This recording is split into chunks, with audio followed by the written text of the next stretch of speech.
You're listening to Answers for the Family with Alan Cardoza, right here on LA Talk Radio. Greetings to all of you listening around the world, and a warm welcome as we bring you another edition of the Answers for the Family radio show. I'm your host, Alan Cardoza, and if you're a regular listener, thank you for joining us once again. If this is your first time, please make yourself comfortable as we bring you Answers for the Family. Now, each week, this show will address issues such as family crisis intervention, building self-esteem, dealing with addictions, lasting health, and so much more. Now, having over 30 years' experience working with families in crisis, I am grateful to have met and worked with some of the top professionals in many of the helping fields and skilled authors who are working to make this world a better place for all of us. Now, I want you to know that you all can do me a huge favor. Please check out some of our past shows at answersforthefamily.com to hear some informative and entertaining guests as well as these. Now, I'm also looking for some show ambassadors who will forward at least one of our shows to your social media group or someone that you know who can benefit from a particular show. I want you to know that I truly appreciate it, and this is just another way that we can make a positive difference in the lives of others. Now, my guest co-host today is Denise Klein. She is the executive director of Milestones Ranch, Malibu, which is one of the nation's premier dual diagnosis treatment centers. Denise graduated from the University of North Dakota with a master's degree in social work in 1992. She is actively involved in developing dual diagnosing programs that benefit and support the entire family system. Now, assisting patients in creating an emotionally sober and recovery-centric lifestyle is one of Denise's passions. Her ongoing faith that people and family systems can grow and change, and a strong belief in solution-focused and strength-based modalities lie at the heart of her ongoing dedication and vision for Milestones Ranch, Malibu. Denise, thanks for joining us today. Oh, thank you, Alan. I'm so grateful to be here. Well, I am glad to have you here. And those that don't know, I've been out to Milestones Ranch, and besides having been there myself, obviously I have spoken with many people within the industry, and I love what you're doing. Oh, well, thank you so much. We are very proud of what we do at Milestones and just honored to be here today as part of the show. All right. So now, before we bring on our guest, share a little bit about Milestones Ranch and what it's doing now that's new and different. Well, thank you for that question. We've been around for almost 16 years now, and we've stayed very small by design, so we only treat 12 patients at a time, and we have over 40 staff for those patients, and we're on a beautiful ranch. And what we're doing that's really special right now is we have just entered into a collaboration with UCLA where they're going to be doing outcome studies because they basically want to know why our patients love our program so much and what we're doing that's so impactful. You know, I love that, and I know more and more research is being brought in. And I think that it is something that will benefit the entire industry, is the kind of research that allows us to put together the statistics that show what's working. Exactly. And because we've stayed small by design, we're able to treat approximately 100 patients a year. So we're able to go back over the last 16 years, and basically we'll be looking at 1,600 patient cases and really looking at what works. And each year we do try to improve everything that we're doing and make changes that are significant. And so I think that these significant changes will show up in the research. So if there's a family out there that would like to get more information, or a professional out there that's working with somebody that goes, I think I need to know more about it as well, what's the best way for them to get in touch with you?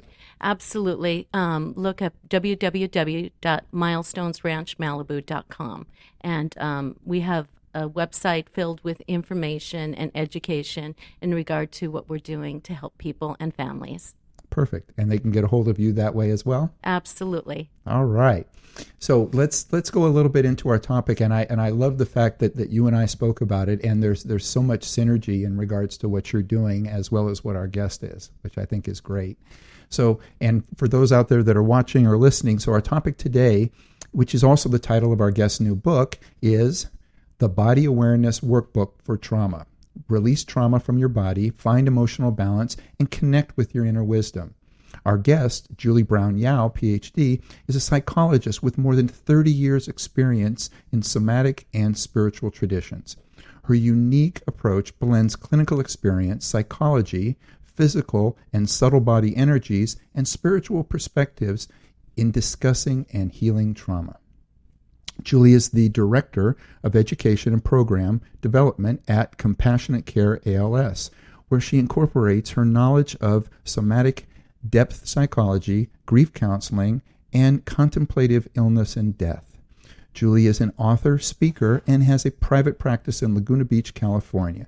She also works on Skype worldwide, specifically dealing with developmental trauma. Julie, welcome to Answers for the Family. Alan, thank you so much. It's lovely to be here.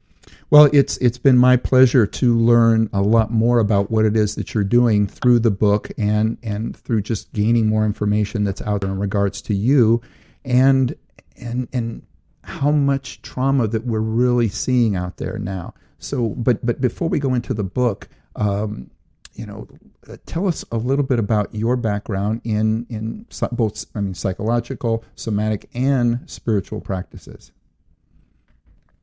Well, I'll begin with my spiritual practice first because that was the catalyst into the somatic and psychological realms that I work in. I began a meditation practice when I was about 15.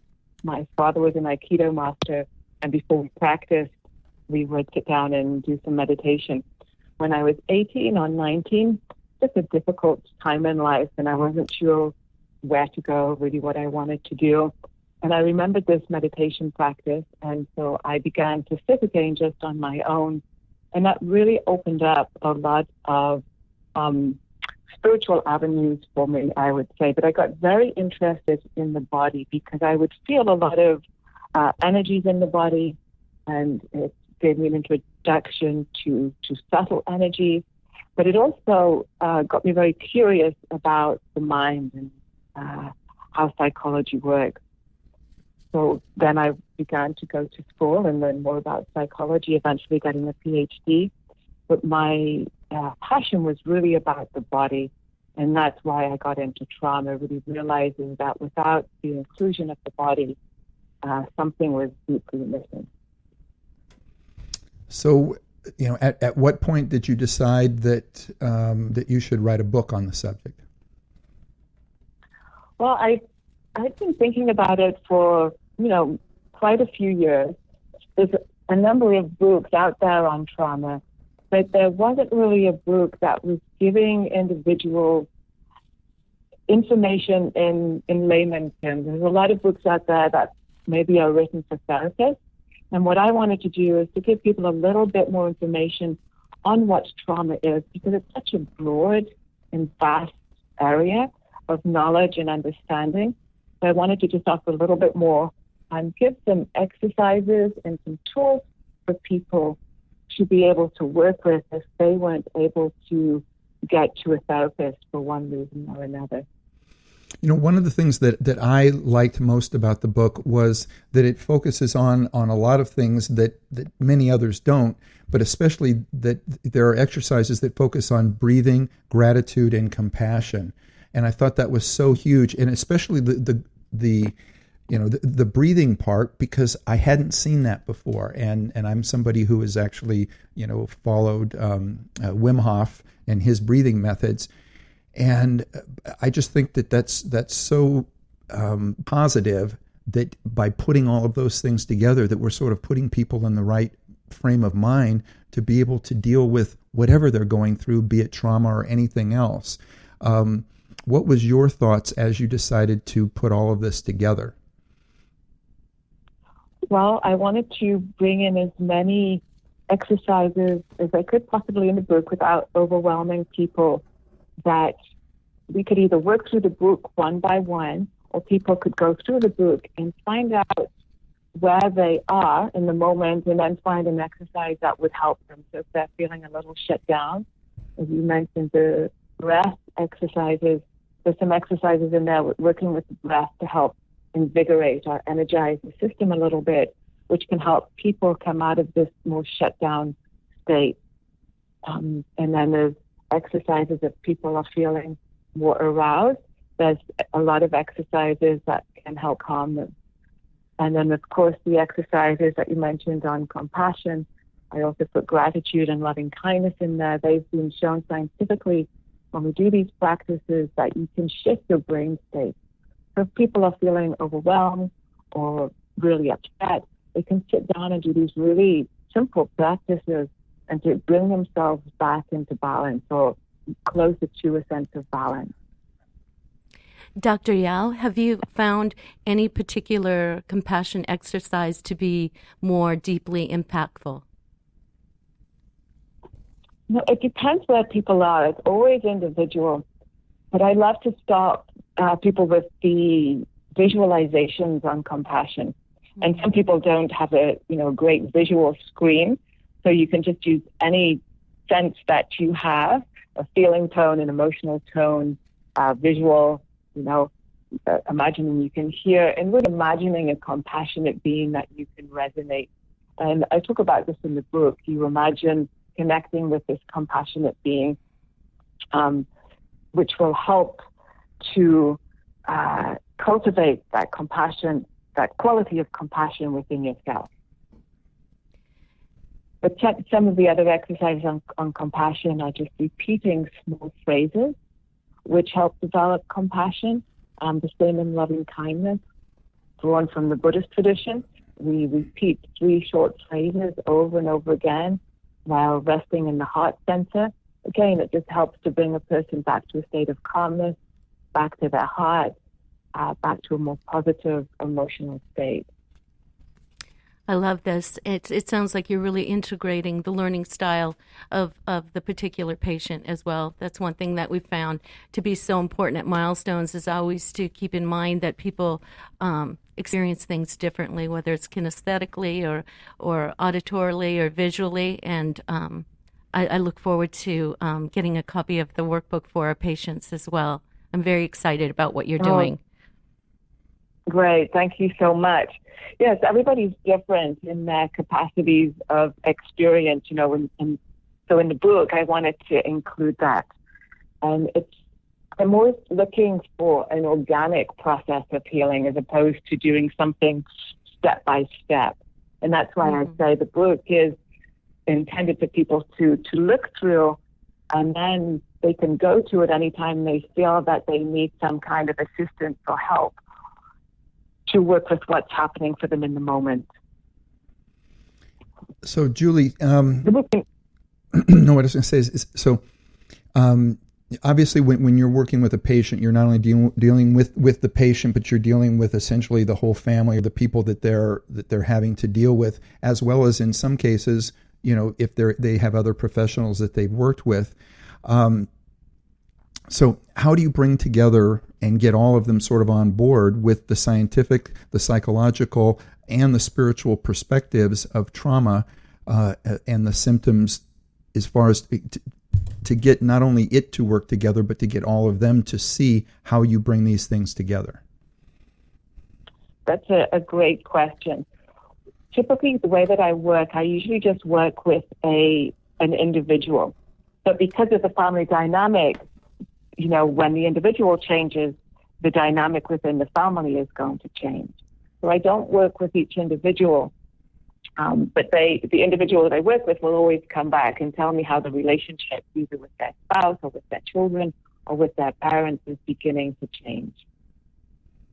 That makes sense. Denise, you had mentioned that there are some changes that you've done or things that you've enacted at Milestones that sort of mimic many of the things that Dr. Yau is doing. Share a little bit about some of the things that you guys have done that ties right into what she's doing. I'd love to. About 5 years ago, we meet together as a team every week, and we talk about what's working and what we can do better. And one thing that we recognized is that typically when you're coming out of school, you're classically trained CBT therapist, DBT therapist, and a lot of the work that you're doing, Dr. Yau, isn't necessarily the training you get early on as a social worker or as a clinician. It's something that you have to seek out. And so what we decided to do was bring on an expert who's trained in hypnotherapy, NLP, and biofeedback.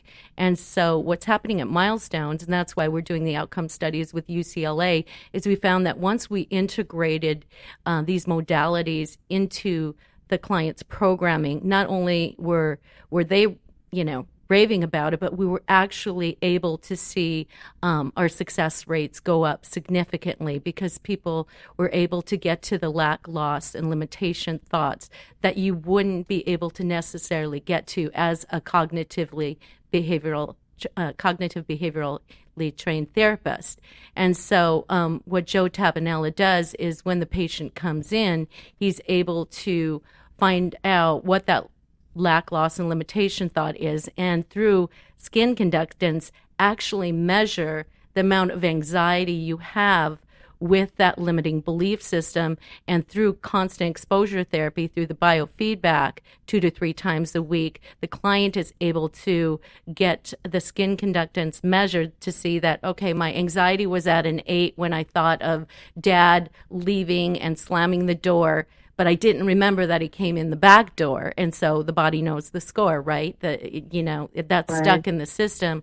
And so what he's able to do, and he can explain it much better than I can, is he's able to be able to go back to that psychic wound and keep replaying it so that their anxiety comes down. So by the time they leave treatment, they feel like they actually have skills and that feelings aren't facts and that they can move through this wave of emotion without using a substance or a behavior to bring the stress level down. So they actually have the tools. So what you've been doing for 30 years, we're actually integrating into the program, and we're seeing some really incredible success.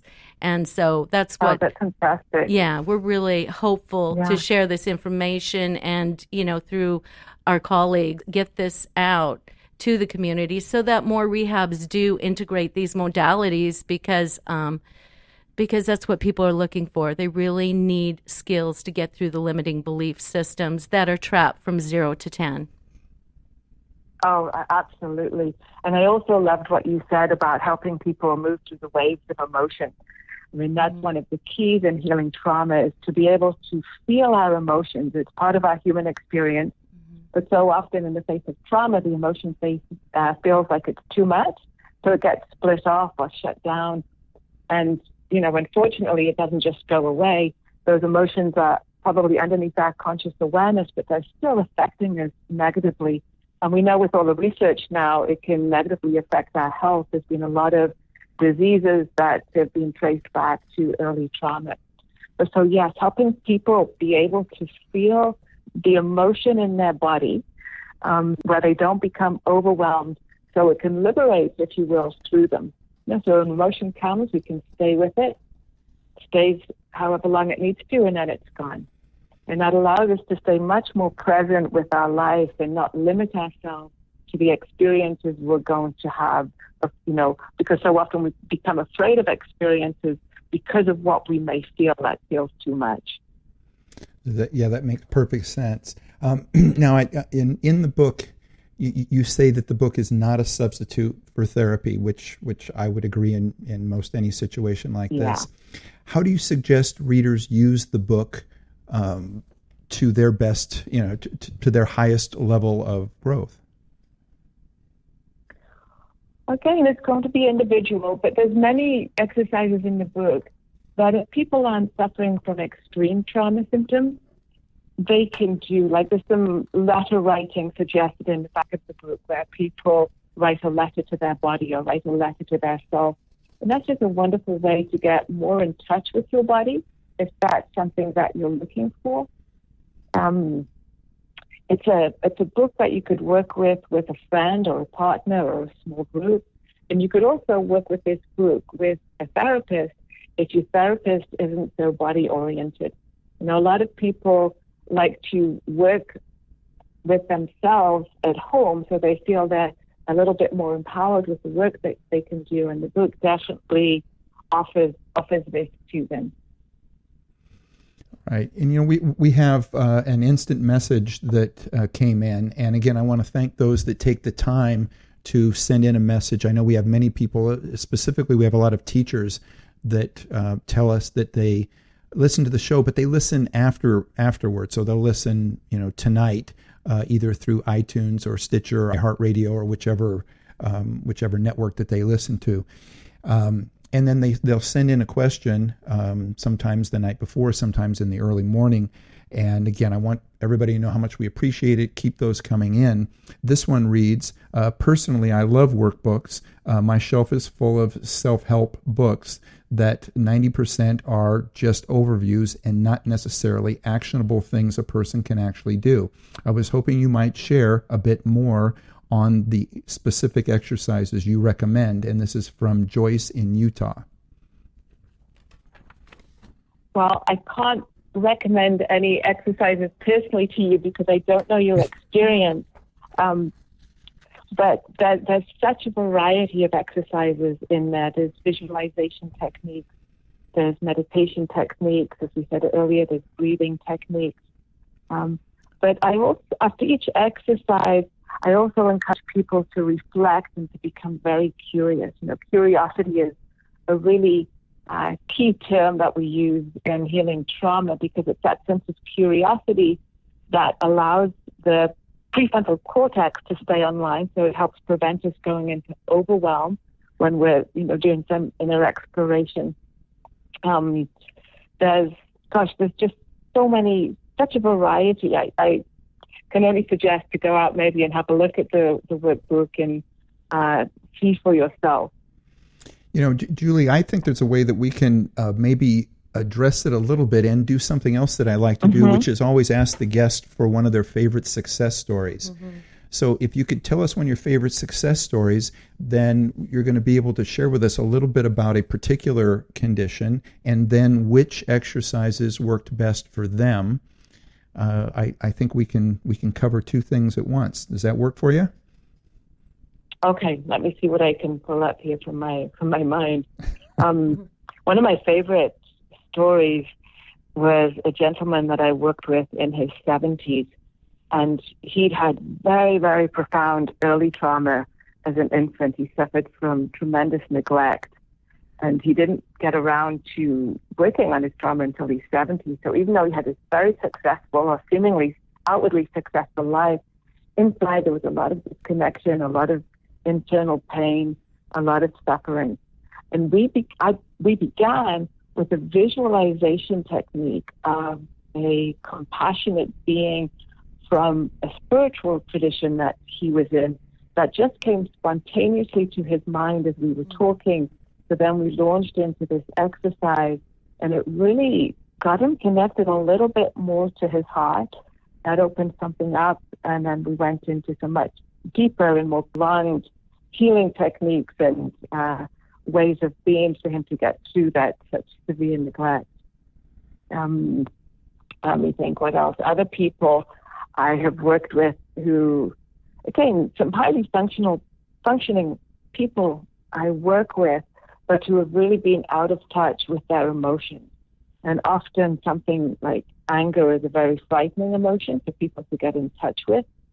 Underneath their conscious awareness, it usually is experienced as something that's very frightening. So in helping many individuals look at that anger and find ways to be with it so it's not so frightening has been, extraordinarily helpful for so many. So I have a variety of exercises in the group to begin to explore your relationship with trauma. First of all, we want to see, are you afraid of it? Are you able to experience it? Is it something that seems overwhelming? And then you can choose after that what may seem to be best for you to work with it. I hope that helps. Oh, it does, and I really like the fact that you brought up a trauma that is not one that people normally think of. In other words, you brought up one that he probably didn't remember because it was something from his childhood.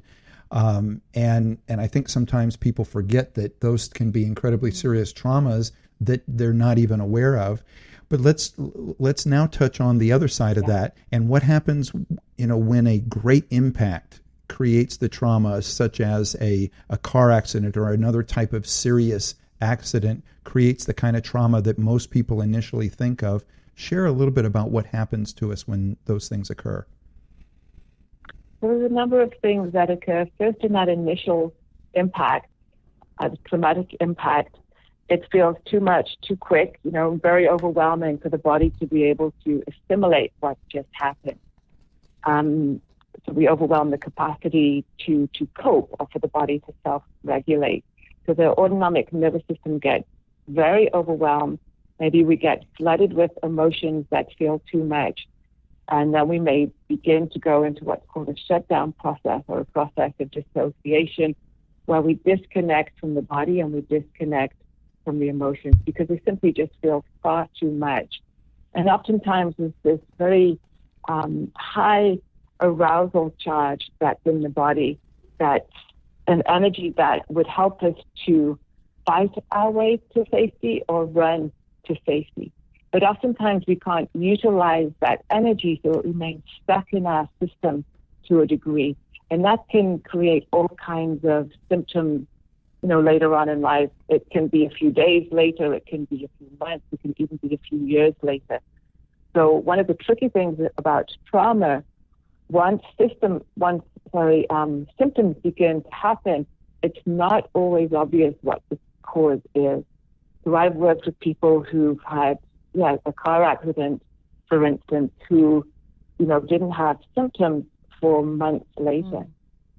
On the other hand, a way to get through something like this, I'll tell a short story about a girlfriend of mine. She witnessed a car accident. Well, it was a car who actually hit a gentleman on a bike. So it was a very frightening scene to witness.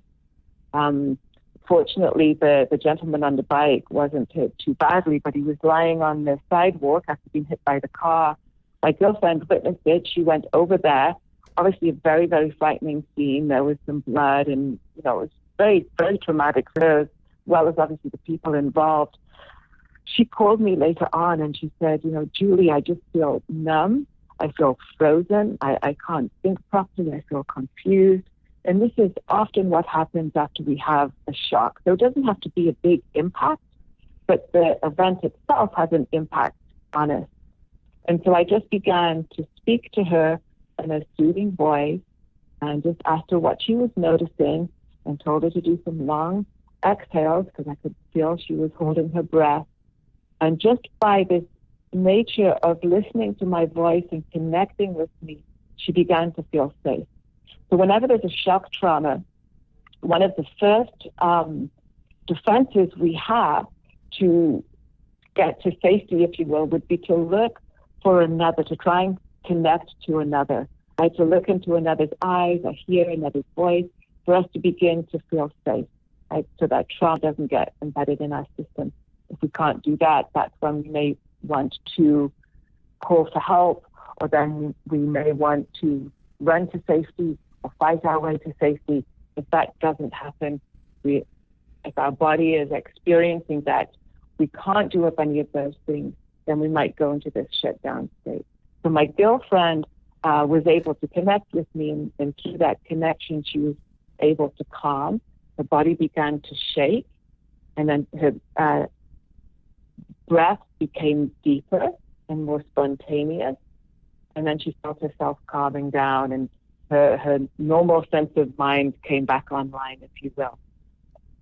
I think I'm giving a lot of information trying to answer that question. That's wonderful. I hope that makes sense.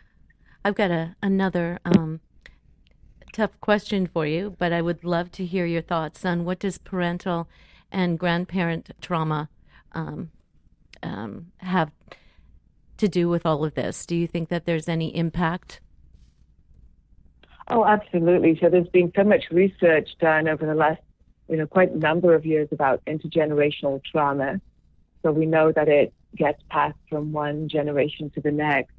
And scientifically, it shows that we inherit from our parents the sequence of DNA that encodes the way that our body develops its unique characteristics. So the research shows that we can inherit trauma from both our grandparents and our parents if they have unresolved trauma. And do you have specific assignments or activities in the workbook for this as well? I talk a little bit about it in the workbook, but I don't go so deeply into it. What I'm doing in the workbook around this particular topic is introducing people to it.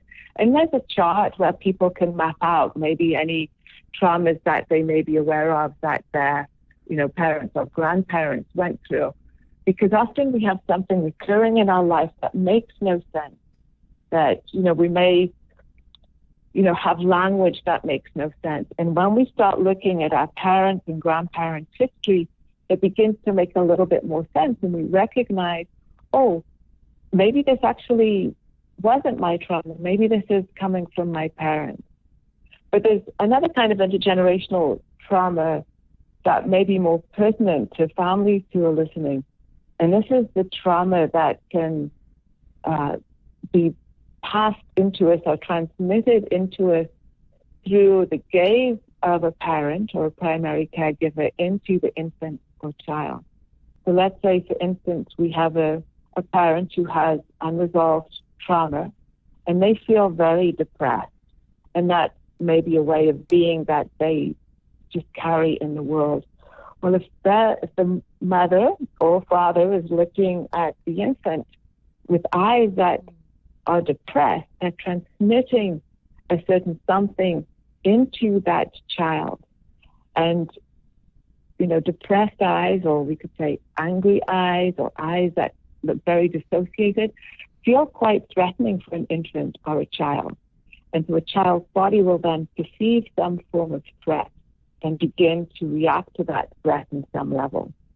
So, developmental trauma, which I'm talking about now, isn't only about the terrible experiences that we all know happen, such as the many forms of abuse, or severe neglect, but it can be trauma that's transmitted from our parents through their way of being, through their eyes, through their tone of voice, that, isn't thought of so much, but it can have a profound impact on the child. All right. We are talking about the Body Awareness Workbook for Trauma. Our guest is Dr. Julie Brown Yau.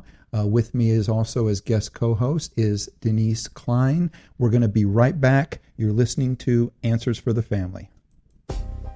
Founded over 30 years ago to meet the needs of families in crisis, West Shield has continually focused on resolving issues that negatively impact families and businesses. Our signature therapeutic transportation service helps to ensure that adolescents in crisis are safely transported to specialized schools, programs, and treatment centers with unsurpassed experience and success. We are supported by our full-service licensed investigation agency that has legally, professionally, and compassionately located hundreds of runaways and teens. We are experienced and qualified to help, offering solutions which may include referrals to our international network of top professionals in the fields of educational consulting, psychology, psychiatry, and investigations. Simply put, West Shield Adolescent Services and West Shield Investigations are the best solutions when your family is facing a personal crisis. Call 1-800-899-8585, 24 hours a day, 7 days a week. That's 1-800-899-8585, or visit our website at westshield.com. Thank you. And we're back. We're talking with Dr. Julie Brown Yau, and our topic is the Body Awareness Workbook for Trauma. And right before we went to break, we were talking a little bit about parents and grandparents and how some of those traumas are passed down. Is there a special or unique trauma or type of trauma that parents with stress and anxiety have, and what can they do about that to stop the cycle? Oh, that's a great question. Again, I can't speak to an individual or, directly, so there's many different techniques that we can incorporate to help the person begin to be able to work with their anxiety. So connecting to the body is always suggested. Of course, the body is where trauma is stored, so the body can sometimes feel like a very frightening place to connect to.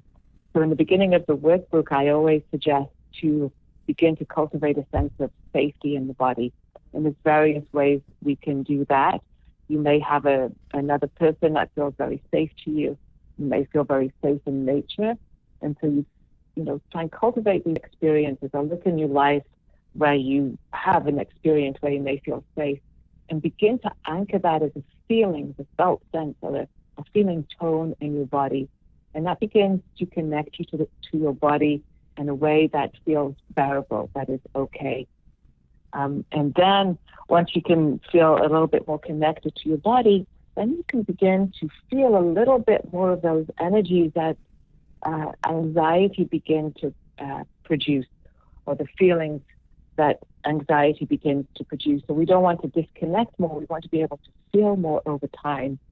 So this is partly why I wrote the book, to help people get in contact with their body a little bit more. As I said, that's where trauma is stored. But it's not just about, hey, get in touch with your body, get reconnected back to your body. There's many steps that we often have to do so. And I go through that in detail in the book. Safety, a sense of connection. We want to feel connected back to our body and then connecting to others. And then we want to develop boundaries around us when people have gone through trauma, whether it's developmental trauma or shock or acute trauma. Quite often boundaries are ruptured, our energetic boundaries. So I help people to cultivate, again, this sense of a strong boundary. And when people do that, they tend to feel more connected to their body and more connected to their self and safer connecting to themselves. I can tell by your style that you must make your patients feel very safe. I'm wondering excuse me? I was just going to say, I think that so important that the initial step always when I meet somebody is to cultivate that sense of safety. So I try and have even the environment that I work in, I try and have it conducive to a sense of softness and safety. Yeah, I can feel that even in the interview. It's beautiful. I guess I have a question about shame. A lot of, patients can arrive in residential treatment carrying a lot of shame. How do you deal with that? Again, there's various ways to work with shame. From a body-oriented perspective, shame tends to have this posture of curled shoulders and a sunken chest or heart and the head bowed down. Now, of course, not everybody who has shame is walking around like that, but I think people can have a sense of it within them. So one of the exercises that I offer in the book is to go into that posture just a little bit, never doing anything that feels too much, but just enough curiosity, just enough capacity to self-observe and to gently move into this feeling of shame or this posture of shame, to pause, observe it, and then to very slowly begin to unfurl or uncurl from that posture of shame, to give yourself the experience of coming up and out of shame. And then we come back up with a long spine, the shoulders are back, the heart is open, and people tend to do a nice big breath. And on that exhale, they feel more grounded and open and a little freer and connected to themselves. That's one aspect of shame. But we often feel shame and we continue to shame ourselves in a way. So shame often arises from developmental trauma, your childhood trauma, because when something in our environment fails us or goes wrong or feels threatening, a child blames themselves, that they really don't have another choice. If something bad is happening, the child blames themselves, and that often can initiate a sense of feeling bad or feeling shame. And that stays within their system and can last a lifetime, sadly, if we don't begin to inquire, do this inner exploration and of trauma and the many aspects of it. But yeah, shame is an awful feeling. I was just working with somebody last week, and they got in touch with this deep, deep sense of shame. And they said, gosh, it almost feels like not being here would be, meaning, not alive, would be better than feeling this. I mean, the person wasn't suicidal, but he said, this is how bad it feels. I'd rather not be here than to feel this.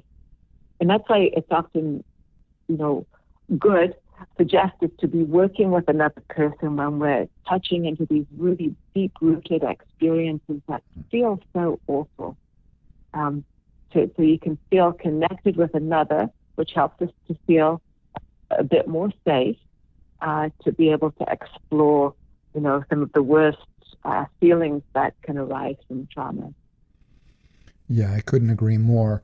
We have another listener question that has come in, and this one touches on another type of trauma that I think that we have all heard of, but not many actually have to go through it. This one reads, I served in Iraq during the invasion, which was a horrific experience. I returned home and have suffered with PTSD for years now. My friends and my family treat me as PTSD is something that counseling sessions and medications, would resolve. I am still very much affected, but find myself masking my anxiety and depression with everyone around me.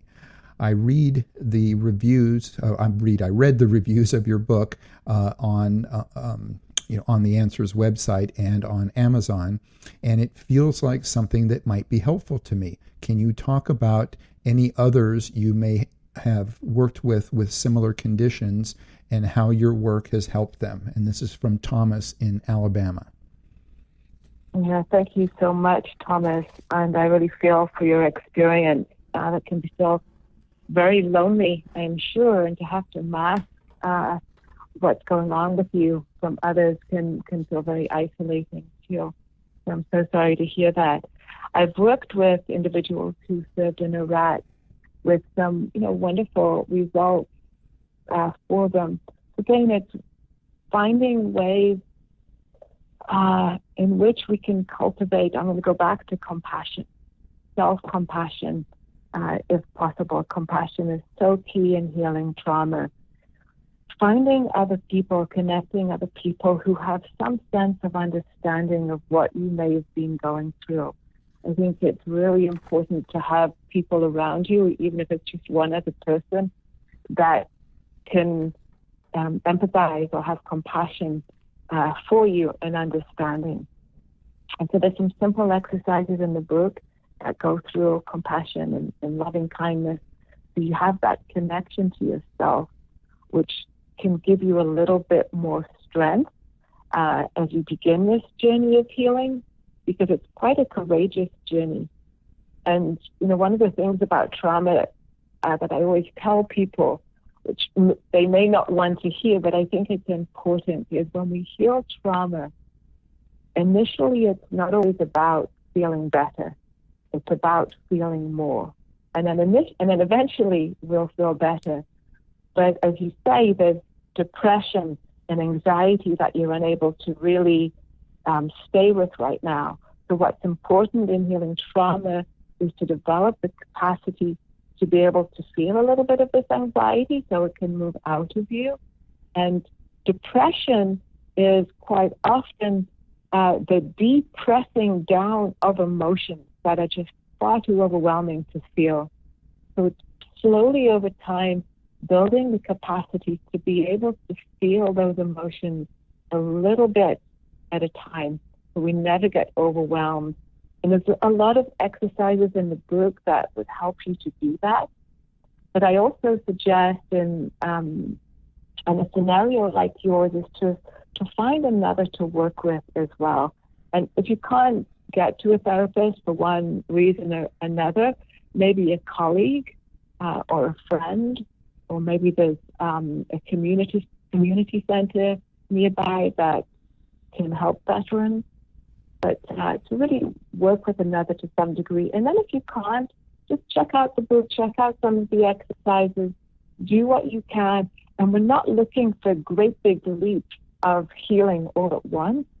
It's a slow progression initially, and then it builds up momentum over time as we get more in touch with the body, are able to feel more emotions, and are able to stay with the conflicts that are often inside us and begin to dismantle those. And then, of course, as Denise was speaking about earlier, begin to diminish some of those erroneous beliefs that we have that are so often involved in trauma that also keep us very limited. So really good luck to you. You know, and Julie, the thought that came to mind for me was, and especially it says that he's in Alabama. I don't think he can fly out and see you in Laguna. Okay. But I know that you also have said that you set up things on Skype. So I mean, would this be the type of situation in which somebody might be able to connect with you on Skype?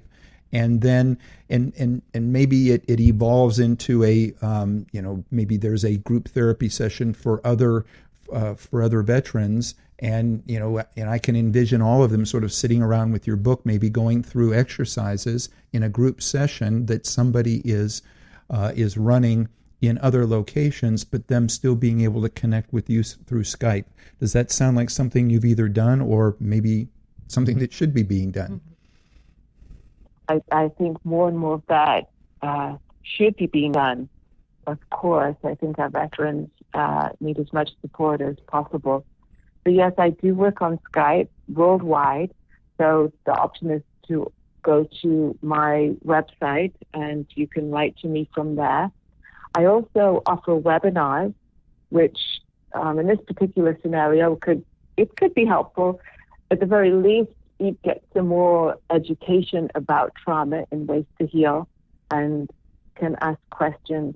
And then I do work with small groups online. So getting a small group together, I could always look at my availability to work with a group over time, and that can be really helpful also. And especially now that I have the workbook, it gives people something very tangible to hold on to and to carry. So sort of connecting with this book is connecting to some form of hope and possibility for their future. Yeah, and for those of you, if you would like the website is juliebrownYau.com, and Yau is spelled Y-A-U. Now, if you're driving out there, don't try to write this down, but you can go to the Answers for the Family site. We'll have all of that information on there. But again, it's juliebrownYau.com. And you can then gather a lot of different information, as well as maybe when an upcoming webinar is, or something that may be beneficial to you. All right. So thank you for that, Alan. You're welcome. Well, we're running just about out of time here. So if anybody else would like, if they would like to get more information. If they want to obtain a copy of the book, what is the best way for them to do that? You can go on to Amazon.com and order a copy. I also believe my book is available at Barnes & Noble. New Harbinger is the publisher, so you can go onto their website and order a copy there. I also have a link on my website, my personal website, where you can order a copy too. Before we wrap up, I have a couple of questions for you. Just two quick questions. How do you stay anchored in compassion? I know there's a lot of clinicians out there listening, so I think it's really important. You've been in the field 30 years to get your feedback on that. And then what is the biggest aha moment that you've had over 30 years in regard to trauma? Okay. I've done a lot of my own trauma work. I think that's what makes me an effective trauma therapist. And the outcome, I believe, of healing trauma is compassion. Compassion for ourselves, compassion for others, but then compassion as a field of consciousness almost that we can sit in. So doing my own trauma work as well as doing a lot of deep, spiritual practices from beginning 30 years ago helped me anchor and stay in a compassionate way of being. And some of the biggest aha moments.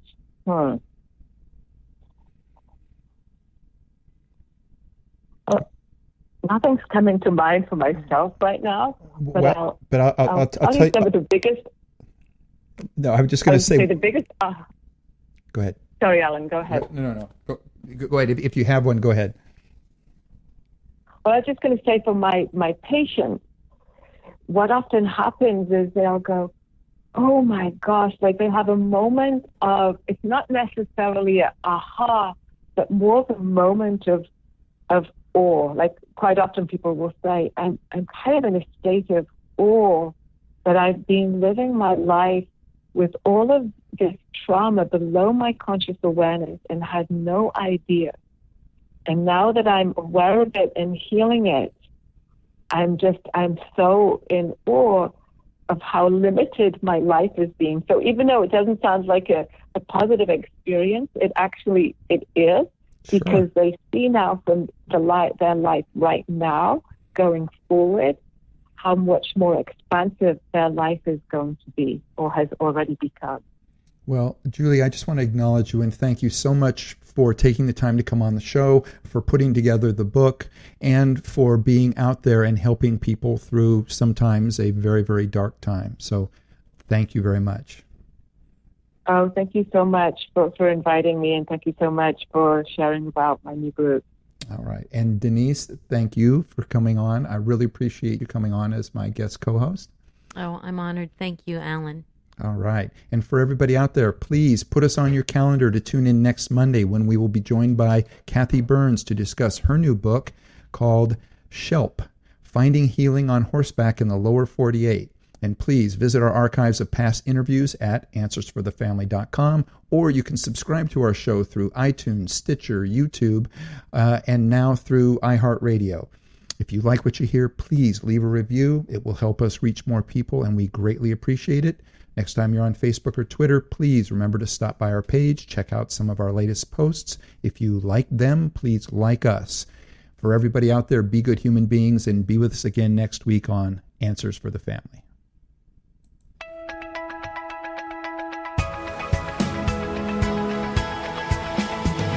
You're listening to Answers for the Family with Alan Cardoza, right here on LA Talk Radio.